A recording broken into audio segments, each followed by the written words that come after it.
Bet anywhere with TVG.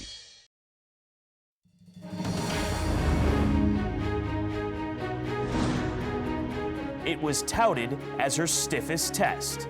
She shrugged that off. Songbird has whistled past the graveyard of champions, winning the Coaching Club Americanos. So what's next? It's not just another Grade 1. It's a race against the all-time greats. Open mind on the outside with the short lead. Will she add her name alongside those that define our sport, or will she get even? This is the Grade 1 Alabama.